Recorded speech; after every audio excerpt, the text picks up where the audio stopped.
that would draw him into another fateful labor dispute some 3.5 years later in Memphis. While still involved in the Scripto affair, King sat for a Playboy interview with Alex Haley in which he endorsed a massive federal aid program for blacks. Its whopping $50 billion price tag was, he pointed out, less than annual U.S. spending for defense. Such an expenditure, he argued, would be more than justified in a spectacular decline in school dropouts, family breakups, crime rates, illegitimacy, swollen relief rolls, rioting, and other social evils. Many poor whites were, quote, in the same boat with the Negro, he added, and if they could be persuaded to join forces with blacks, they could form a grand alliance and exert massive pressure on the government to get jobs for all. Man, this is just like what we're going through now. We saying the same shit. If we could get urban blacks and rural whites on the same page, oh my goodness. King has made passing allusions to this possibility before, but a straightforward call for an active biracial coalition of have-nots was just as terrifying to white ruling elites, be they on Peachtree Street, or Wall Street, as it had been when raised by the populists in the 1890s. King did nothing to quell those concerns when he later told David Halberstam that he had abandoned the incremental approach to social changes of his civil rights protest days in favor of pursuing, quote, a reconstruction of the entire society, a revolution of values, one which would look uneasily on the glaring contrast of poverty and wealth with righteous indignation. King's vision of a, quote, revolution in values was not purely domestic. In April 1967, he denounced American involvement in Vietnam, once at his own Ebenezer Baptist Church in Atlanta and once in Riverside Church in New York before 3,000 people. On April 4th, precisely a year before he was killed. Now I have that speech as well. I have that speech as well. Just a remarkable moment in history. I have to look. King delivered that speech. I actually have an autographed book of his speeches that I read when growing up that my dad actually got his widow to sign. And so I forget all of the speeches I read because I forget which ones are in there. Like I remember the big ones, obviously. Well, don't worry, Jay. I'm sure you can check it out of a Florida public library. Yeah, right. Oh, but wait. Yeah, you probably can't. Yeah, it's unbelievable. But yeah, it's a shame that we reduce him sometimes down to one or two when there were so many important things that he's said and wrote, speeches and writings. All right, he decried the hypocrisy of sending young black men 8,000 miles to guarantee liberties in Southeast Asia, which they had not found in Southwest Georgia or East Harlem. Beyond that lay the painful irony of seeing them join white soldiers with whom they could, quote, hardly live on the same block in Chicago or Atlanta in brutal solidarity as they torched the huts of poor people. And this, they were, however unwittingly, agents of a U.S. policy that destroyed and depopulated the countryside, forcing its former inhabitants to take refuge in cities teeming with, quote, hundreds of thousands of homeless children who were, quote, running in packs on the streets like animals. Former student nonviolent coordinating committee chairman Stokely Carmichael observed that in this case, time out. I want to give honor to Mary Baraka, which was the name that Stokely adopted later on. Just so you know, he was another another giant of a different flavor. But yeah, go ahead. That's his name. Look up Amiri Baraka, and you'll find that Stokely and he are the same person.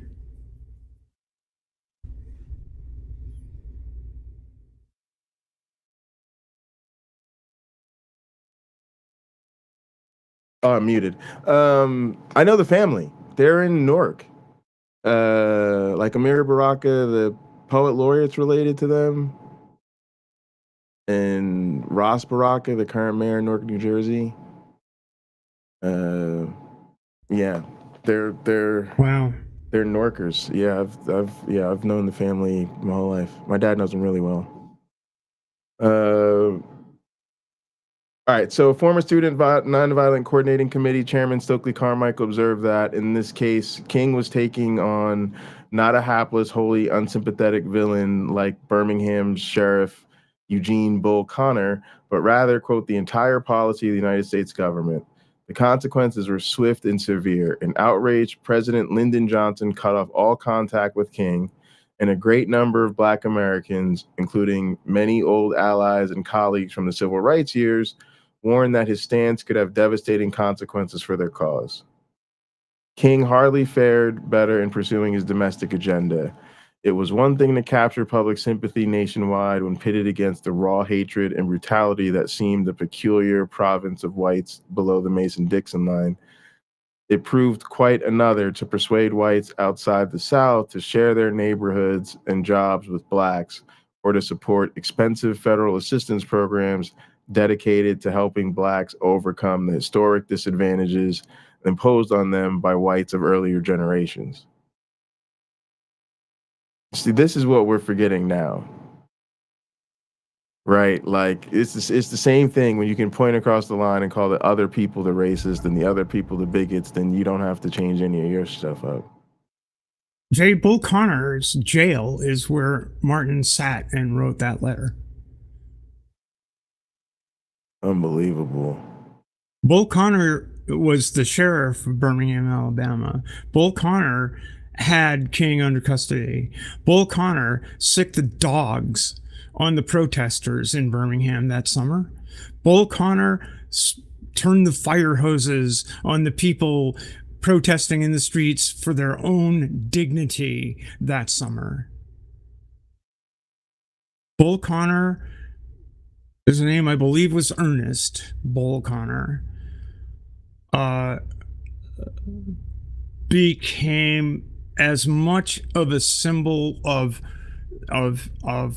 resistance to integration and support of segregation as George Corley Wallace ever was. George Corley Wallace, who stood in the doorway of the schoolhouse and declared segregation now, segregation tomorrow, segregation forever. And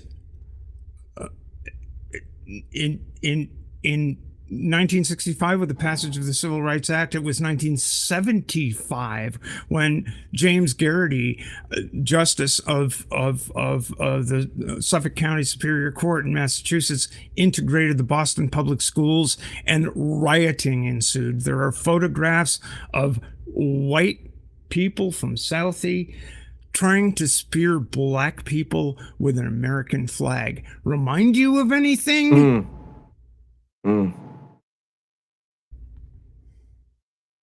Yeah, I just think that part of why people today are as apathetic and unmotivated as they are is they don't realize how motivated our enemies are. They don't realize the violent, disruptive lengths that these people are willing to go to, even though they've seen it. Because they have not seen it. They have not seen how pervasive. They have not seen the level of the violence and the hatred was. And to the extent that they sit on the sidelines, they're going to see it again. I mean, they got a glimpse of it on the 6th of January. That's what I was thinking. That's exactly what I was thinking about. You know, yeah, they got a glimpse of it. But let me tell you something. If these folks, the Sephirotes that you and Bree talked of earlier, have their way, we'll see it again. And it was a generational struggle to overcome that. I mean, we're talking Birmingham 1963, Boston 1973. Steph, did you know you're still in ghost mode? Yeah, I do. You love the ghost mode. I do. And there's sometimes I could go icon, but I like the side of Cape Elizabeth, and y'all can see that it's not as cold here as it is in many places. Is that an actual feed? Yeah. I always thought you just used pictures. No. That's live. She's got a live feed. Oh, that's cool. That's a live feed of the Portland Ship Channel going into Portland's right around. Yeah, now Wayne will pop and gather, and he'll be in ghost mode. You're spreading the trend. All right, let's go. Yeah. So King had a better grasp of what he was up against after his 1966 open housing campaign in and around Chicago, where he confronted white mobs he described as more hateful than any he had seen, quote, even in Mississippi or Alabama. In this context, his own stern insistence on strict adherence to the doctrine of nonviolence met with growing disdain among a younger generation of black leaders. Tired of relying on the excruciatingly slow process of peaceful protest and tedious negotiation, some mocked King's ministerial oratory and called him de Lord. That's true. It was impatience with King's doctrine of nonviolence that turned what would prove to be his last march on behalf of striking sanitation workers in Memphis on March 28, 1968, into a riot. Some marchers quickly broke ranks to break store windows, and looting was soon underway.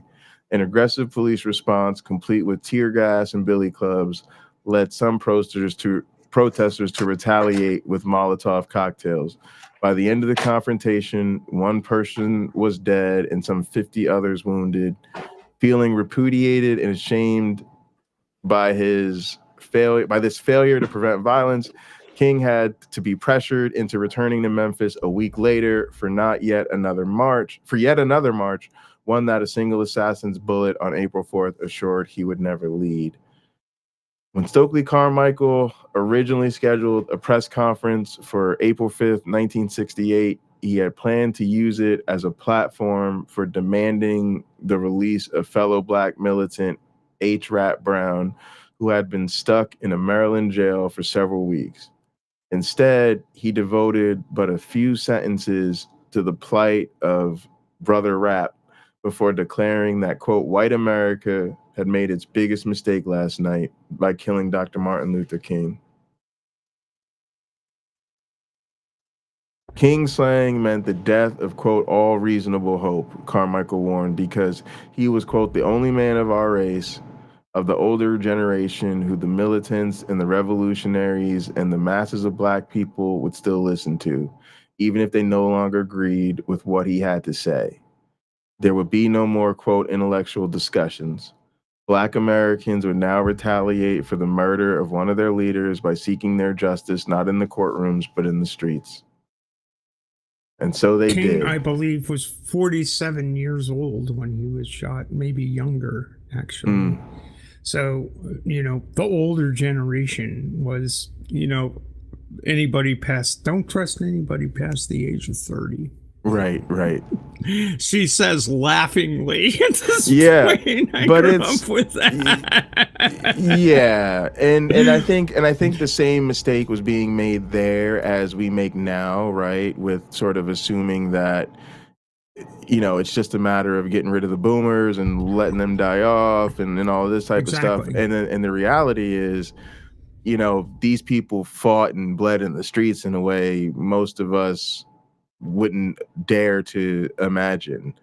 And we have people damn near half my age at this point that are rising stars, right, of the totalitarian fascists. So it's just you know, it's another thing we need to address.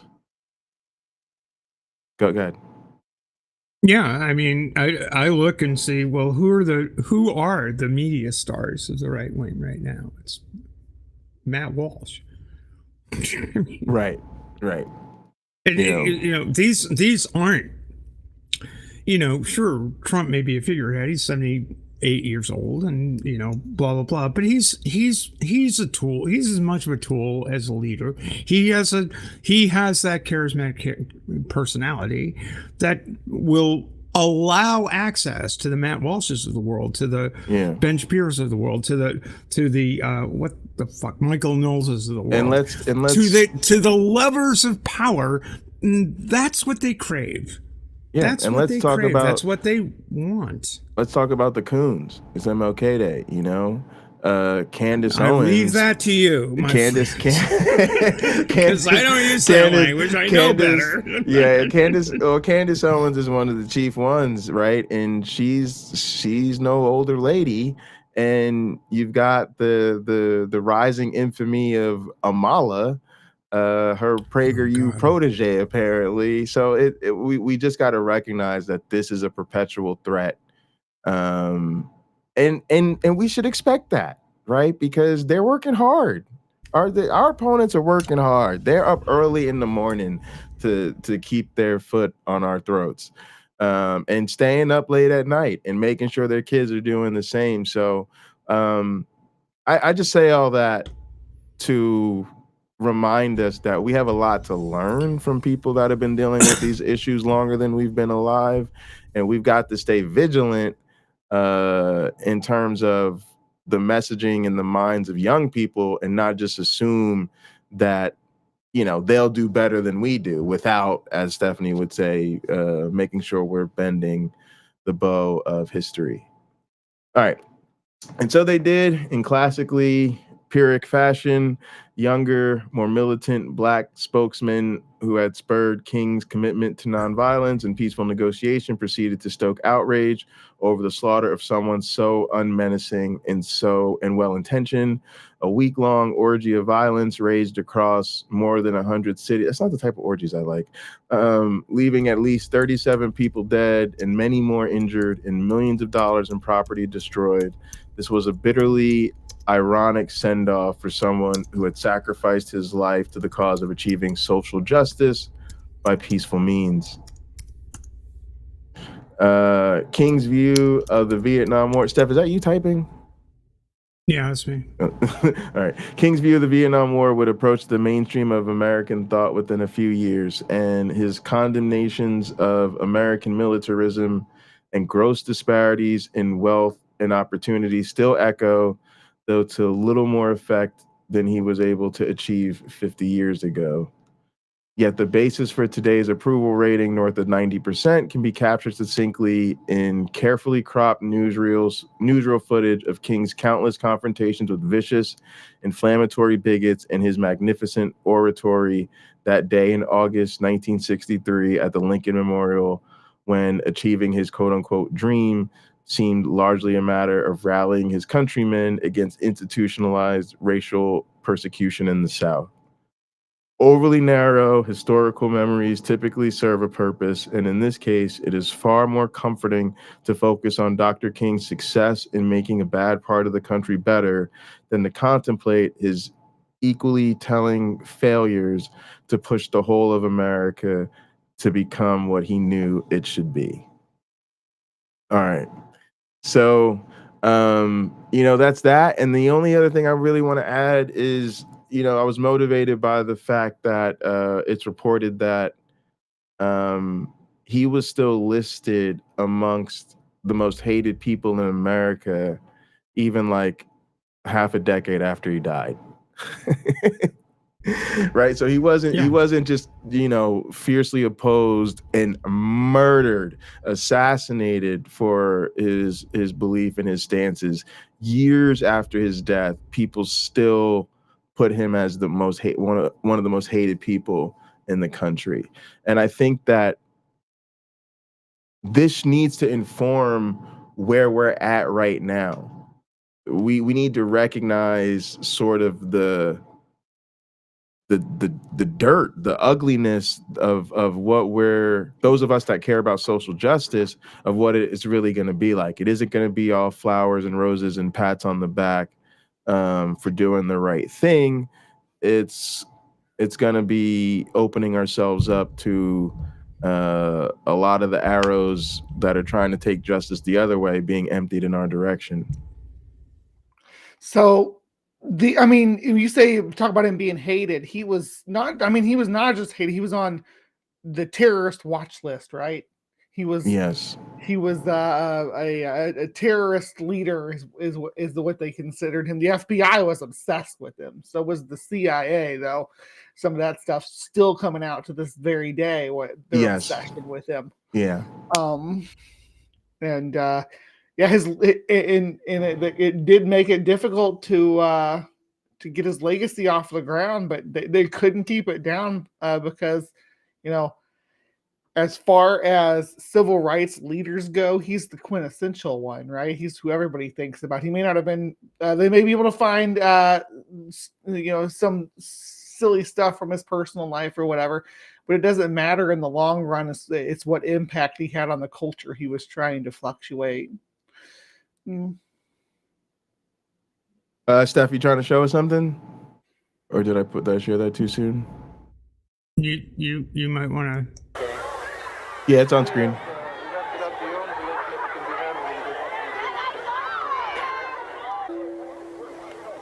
Could you lower those signs, please?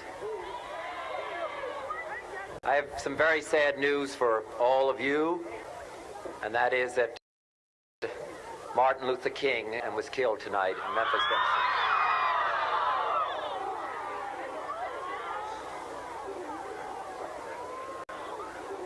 Martin Luther King dedicated his life to love and to justice between fellow human beings. He died in the cause of that effort. In this difficult day, in this difficult time for the United States, it's perhaps well to ask what kind of a nation we are and what direction we want to move in.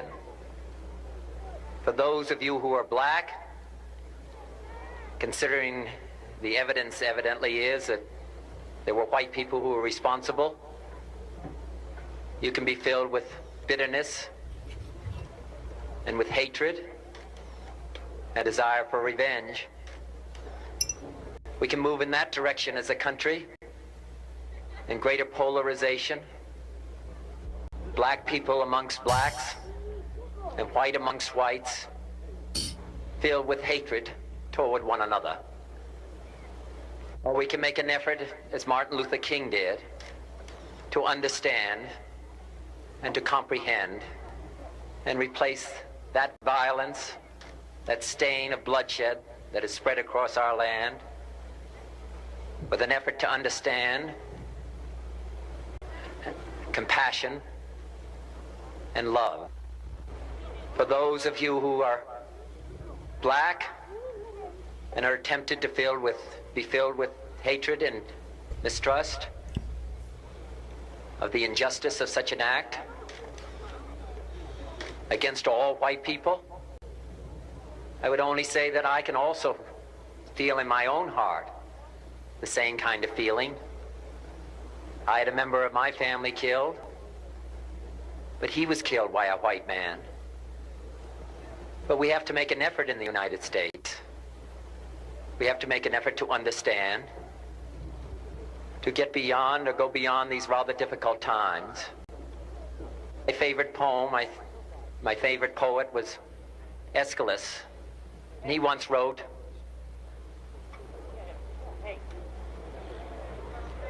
"Even in our sleep, pain which cannot forget falls drop by drop upon the heart, until in our own day despair, against our will, comes wisdom through the awful grace of God." What we need in the United States is not division. What we need in the United States is not hatred. What we need in the United States is not violence and lawlessness, but is love and wisdom and compassion toward one another. Feeling of justice toward those who still suffer within our country, whether they be white or whether they be black.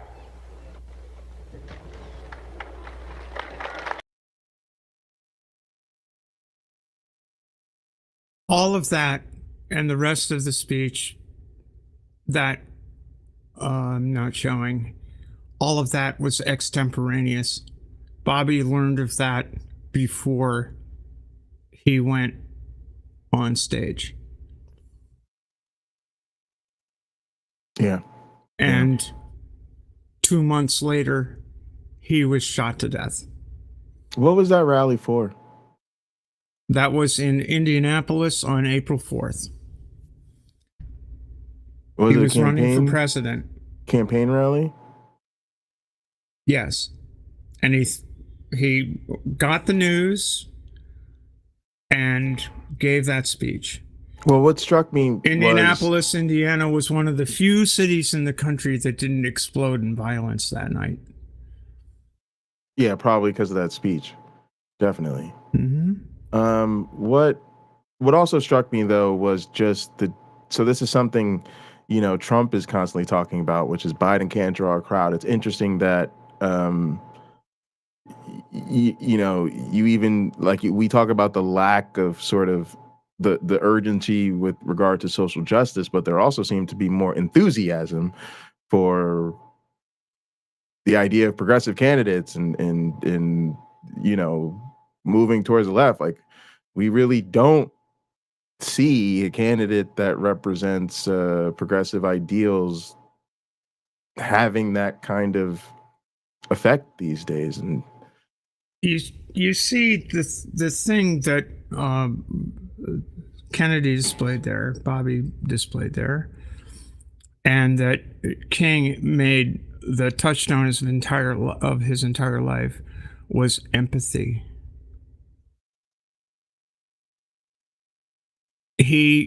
King knew his enemy and knew him well because of his empathy. He was puzzled by it in the letter from the Birmingham jail. He was puzzled by more the lack of empathy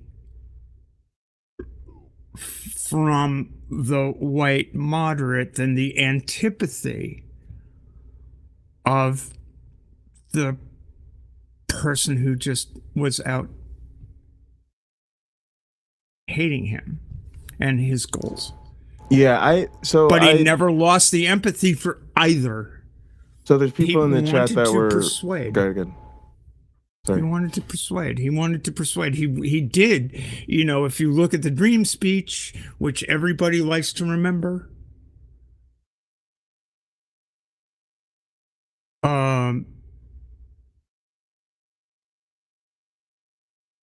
that was a call to a higher vision of what the future could be. Right? I mean, it was, but in the letter from the Birmingham jail, he was saying this is what it is. How are we going to get from here to there? Are we going to do it through just sitting on our ass and just ignoring it and going along for another period of time?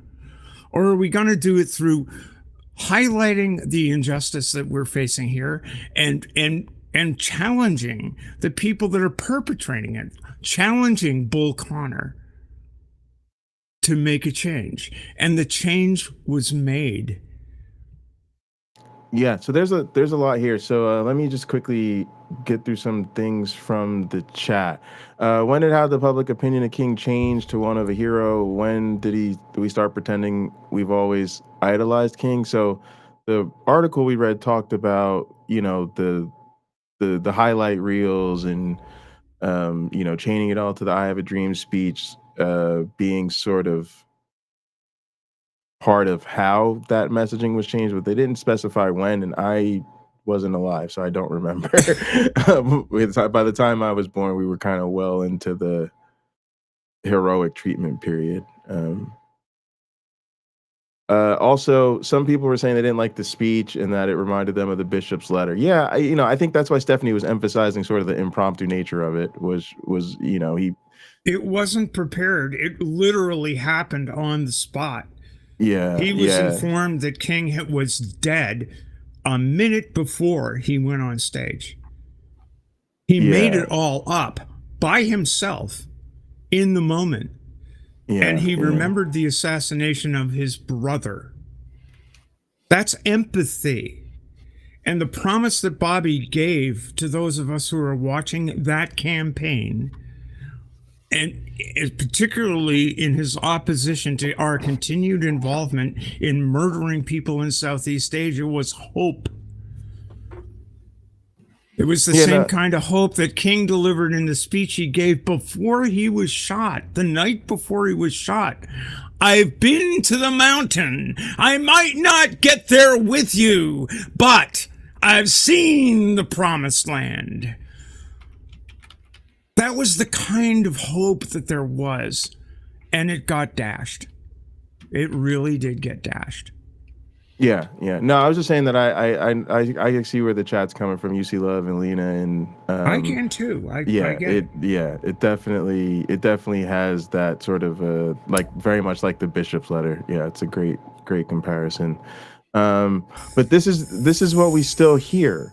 And so there's so much here to touch on. And we'll have different comments, I'm sure.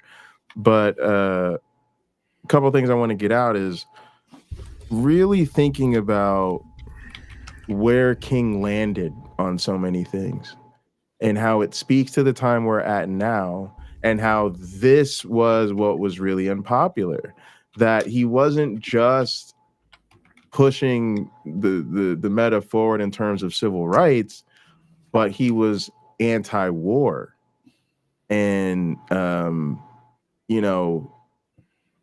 had a lot to say, and risked his popularity and his legacy and his standing and all of that, because he really was opposed to enlisting us in that effort, especially when we hadn't been able to secure the rights of marginalized people at home. And so this is a problem to me when Zionists are up on Fox News talking about King would want us to judge each other on the content of our character and not the color of our skin, and be like, yeah, and he'd think the content of your character is all sorts of fucked up. And going back to Amiri Baraka's comment about the older generation, Martin King was 39 when he was shot. 39. Yeah, it's insanely young.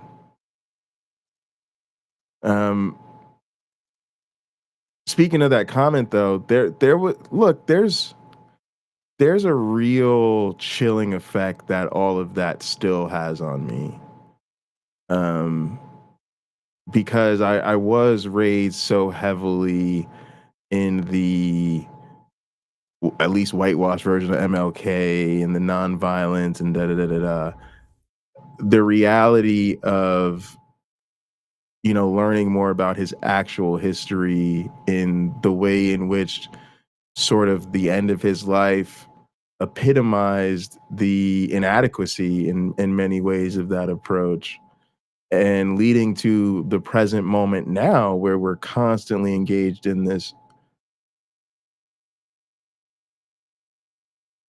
all out power struggle. And I sometimes think I'm of two minds. I sometimes think it's wrong to be so naive as to really put forward a view of insisting on nonviolent protests. It's why you don't often see me advocate for issues by the civility politics and assuming people do things. I'm more like, Yeah, I really do understand why you flipped your fucking top. I'm surprised you don't flip your top more often. At the same time, the fallout, the things that happened, the facts that we don't have the power on our side often make me sort of, I think, in line with King in the terms of I'm not advocating for a violent upheaval because we're not in a position to make that work.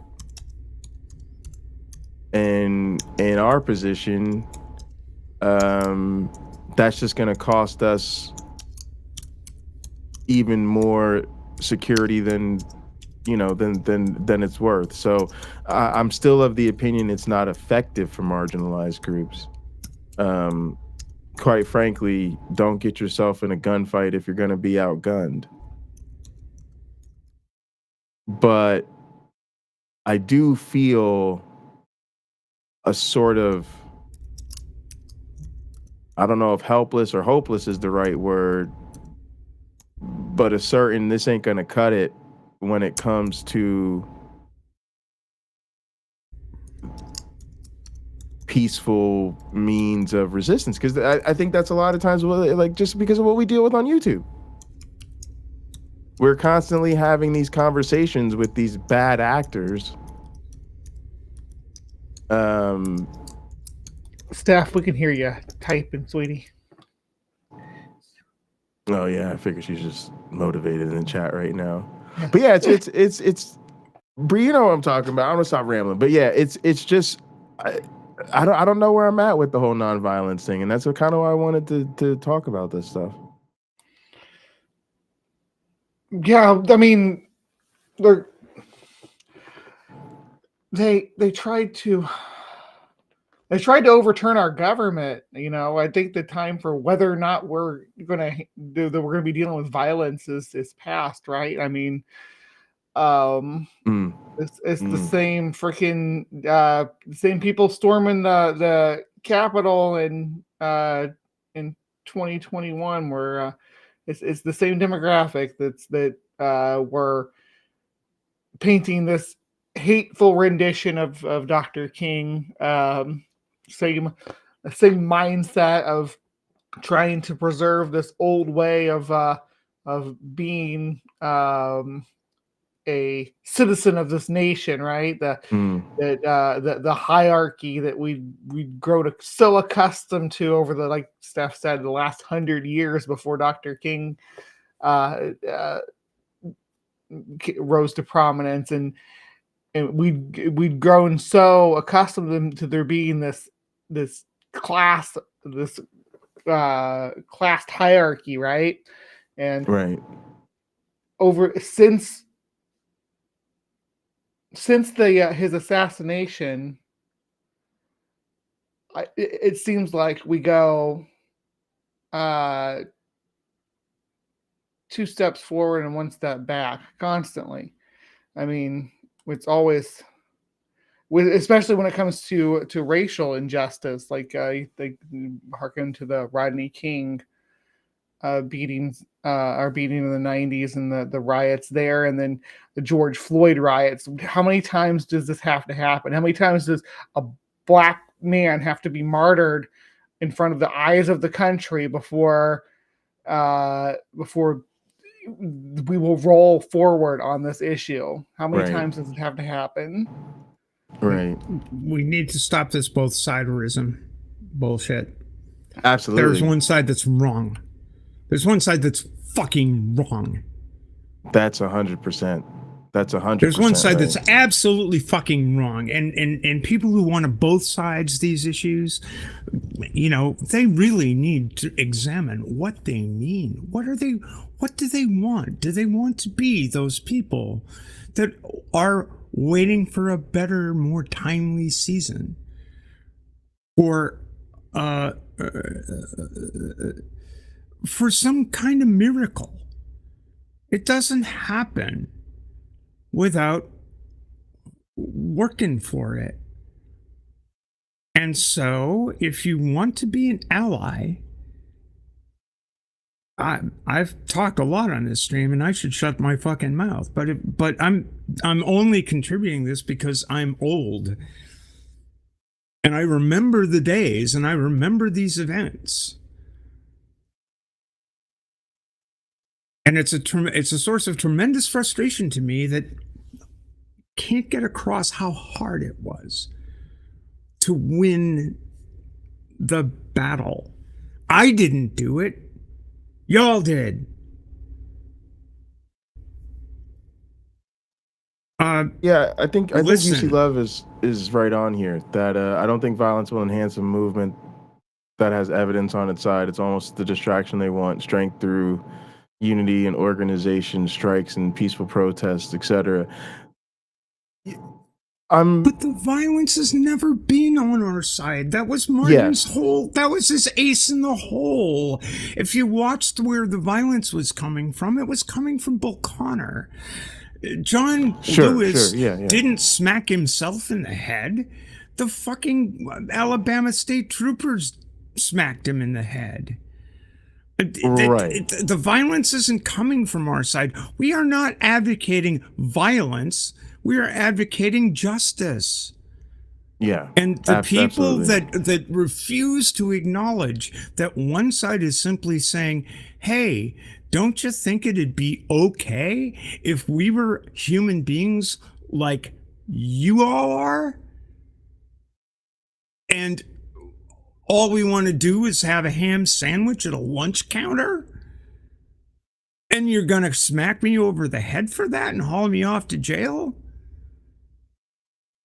I mean, yes, I agree that violence is not the best thing. Resistance, on the other hand, to the imposition of violence is crucial. Yeah. The resistance to the imposition of unjust laws, unjust authority, unjust, made up moralities that say this is this and this is this and never the twain shall meet. That needs to be called out and denounced for what it is. We don't need to get violent in return, and we can't lose our empathy.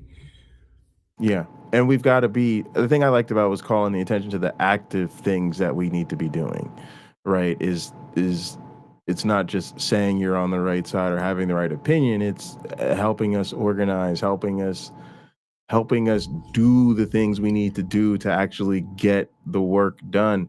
And that's another thing that strikes me so much about Dr. King is when you look at his later protest, they were largely pro-labor, and he was becoming really about class consciousness and completely, in his own words, a radical revolution of the entire economic system. I mean, these are the things that, so the question of the day was, do you think Dr. King would be a popular figure if he lived today? No. And I don't. Yeah, there's no way. There's no way. He would not.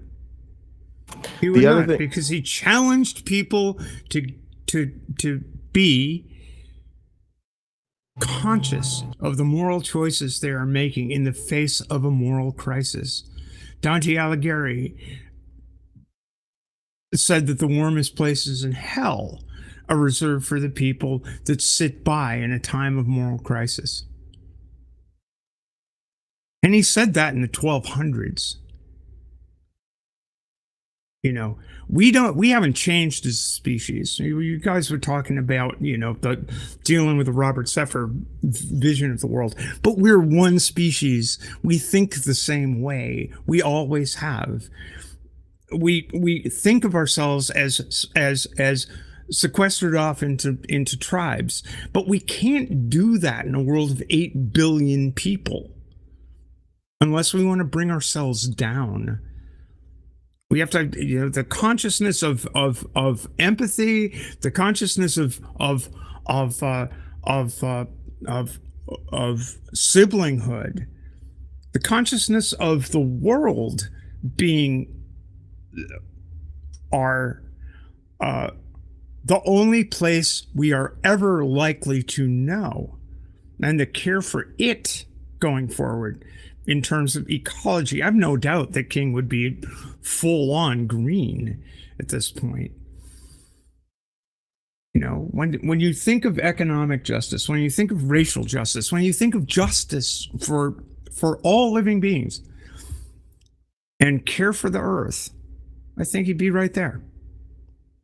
And he would be hated for it. He would be mocked for it. He'd still be on the FBI watch list. Well, actually, maybe not today's FBI watch list, but certainly he would be on the FBI watch list of a Trump administration. Yeah, absolutely. Were you going to add something, Bree? Oh no, I was mostly along for the ride on this one. I wanted to hear Stephanie's take on Dr. King, and yeah. So I think I said if you didn't catch our stream earlier, me and Jay did a stream responding to some race realism nonsense. So go check that out. That basically does I dropped a lot of my take on the whole situation there, on where we are in present day with when it comes to racism. There's too many people that want to pretend like it's over, like it's been solved, and it's just silly. There's still it's still rampant and horrid, and nobody's talking about it anymore because they've got you distracted with trans people. Yeah, and it's a real problem because it's kind of just become off the table, and you know, as a Black person, it's just like it still feels like the central motivating core of conservatism in America. And what's so frustrating with all of that is it just feels like this is who they've always been, and now people are acting like they're super shocked that these people got so ugly, say around January 6th, say around the Constitution, say around abortion rights. But they've been telling us this is who they are the entire time. The thing that struck me with Dr. King even was that he was losing that support in the Black community later on. It's very interesting for Stokely Carmichael to say very poignantly, because this is how I think a lot of leaders in the Black community are, that they'll listen to them even if they don't agree with them. I think that was very profound. It was he's sort of telling you there, people are really starting to question this, you know, laissez-faire. They're gonna love us once they realize what good Christians we are. Which unfortunately I think is still the hope of way too many Black people. But that message was losing its pull. And I think it wasn't King's message either.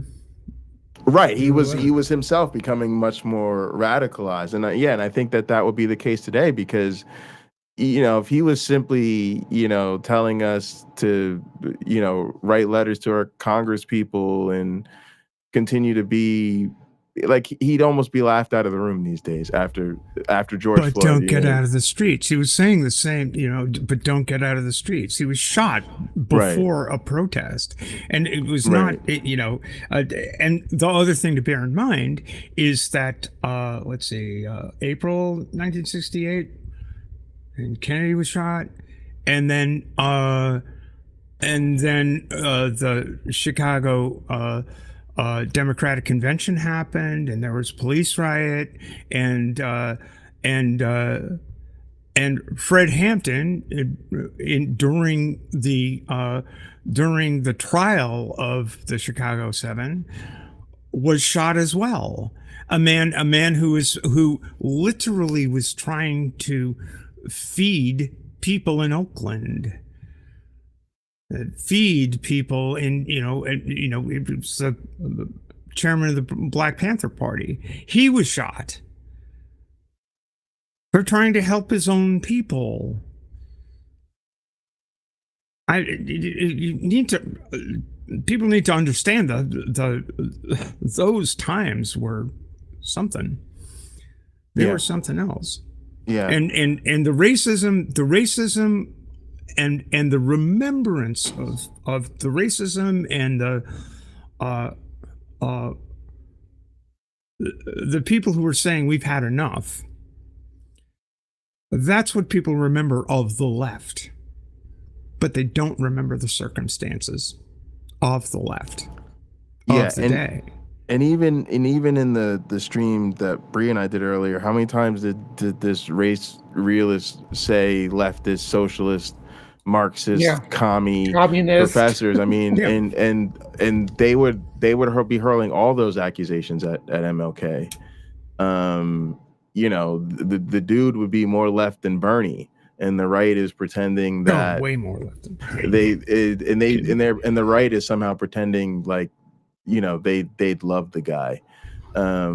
So yeah, I just, you know, we're good to go. I just really wanted to, you know, I'm like, man, there's so much going on, and we shouldn't just roll through MLK Day and not think about what's going on, because it's an election year. He'd be on his soapbox all year long. And I think he'd be calling out the fascism of the moment and really being serious about the need to organize and the need to radically reform the system. Man, it's just very interesting to think about. He had a radical message then. They hated him for it. They killed him for it. And we are trying to push a radical message now. They still hate it. They're still willing to kill to keep things the way they are. And so I just hope that that's something people can think about tonight and sort of, you know, maybe just spend a few moments reflecting on before you go to bed. I'm sure it's nice to have the day off of work for those of you that have the day off of work. But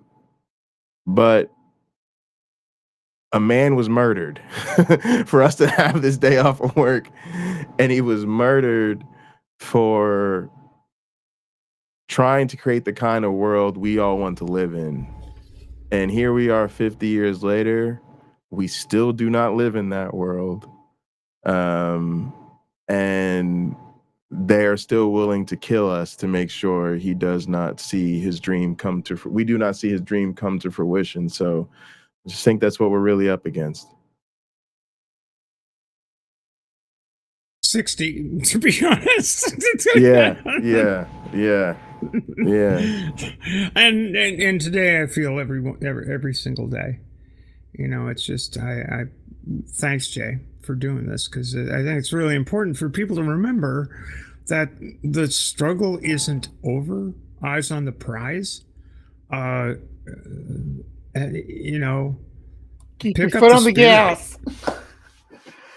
Keep you know, put your foot on the low end and put your hand on the up end and bend that bow, because without that pressure, change will not be affected, and B, it may be reversed. And the tragedy of the past 10 years or so has been reversal, not progress. Absolutely. All right, gang, I appreciate everybody coming through. Please, this year, keep your mind on the matter of race. Don't hesitate to think about a chat or a stream you find yourself in. Is this a good conversation to have? Why are we having it? Who are we having it with? Is this problematic racially? You know, what would the impact be on marginalized people? Those are all valid questions to ask. And I commend you for thinking about it. And don't hesitate to speak up and speak out. And do vote. I know it doesn't feel like the most revolutionary thing we can do, but it is necessary, if for no other reason than to stop us from going backwards faster than we already are. So do the damn thing, hit the polls early. And look, check it out. My real suggestion is register early, apply for an absentee ballot. They'll send you one in the mail. You put it back in the mailbox. You don't even have to leave your house. You know, you could be real efficient with it. You could be real efficient with it. But yeah, love you guys. Thank you so much for tuning in. We'll be back in Gather, hanging out if you want to join us there. Otherwise, Discord's a great way to stay in touch with the community. There are links in the description to Bree and Stephanie Helms' channels. So please do show them some love and some support. And I've got links down there in the description. If you want to support this channel, you can always do that. Love you guys. Thank you all so much. Oh yeah, Steph, close this out. Go ahead. Yeah, I'll be your ancient auntie if you want, and I'll tell you these tales from now until sundown. So, thank you so much, Bree. You have anything else? Nope, that's good. Yeah, awesome. Be kind. All right, thank you guys. We'll see you next time. Set them gone.